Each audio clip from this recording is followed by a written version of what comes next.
Azad Jammu and Kashmir in flames, protests, violence, and postponed exams. Has Islamabad failed Kashmir? Good morning, viewers. This is the Wolf Times News Desk, and today is 3rd October 2025, Friday. We turn to Azad Jammu and Kashmir, where violent protests are raging for the 7th consecutive day despite repeated offers for dialogue from Islamabad. According to reports, protesters aligned with the Joint Awami Action Committee have taken to streets in Muzaffarabad, Mirpur and Rawalakot, but what began as political demonstrations has spiraled into chaos and bloodshed. Eyewitnesses say miscreants armed with sticks, spiked rods, and even firearms attacked police officers, seizing their weapons and equipment. Dozens of policemen, including Islamabad officers deployed for support, were badly injured. At least 31 federal police officials and 12 AJK policemen were rushed to PIMS hospital, some reporting they were taken hostage and stripped of their uniforms. Life in the valley has been paralyzed.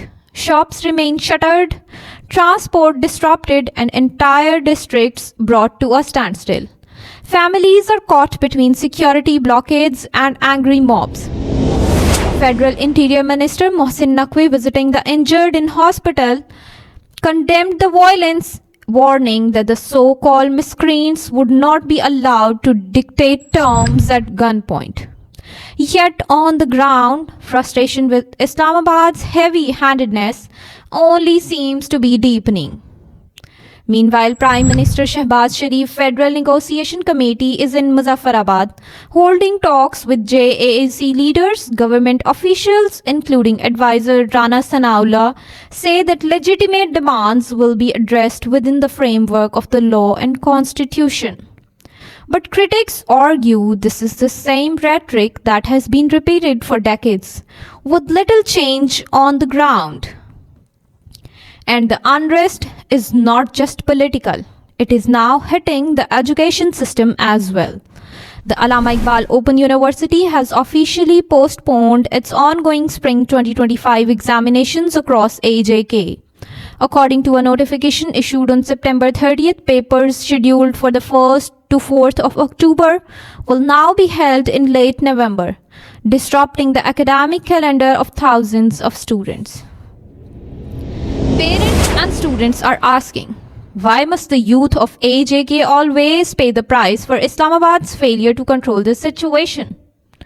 The broader question is, how did the government allow protesters to spiral into armed clashes in the first place?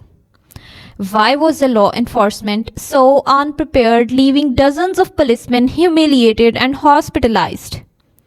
And most importantly, does the Sharif government actually have a roadmap for AJK beyond issuing apologies and rescheduling exams? This is not just about dialogue or disruption. This is about governance, credibility, and the future of an already struggling region. And as the crisis deepens, Pakistan must ask itself, are we listening to the people of Kashmir, or only reacting when violence breaks out? Stay with us for more updates as the situation unfolds. You were listening to the Wolf Times News Desk. What do you think about the growing disturbances in Kashmir? Let us know in the comments section below. For more such news, please visit our website and subscribe to this channel. Do like and share this video.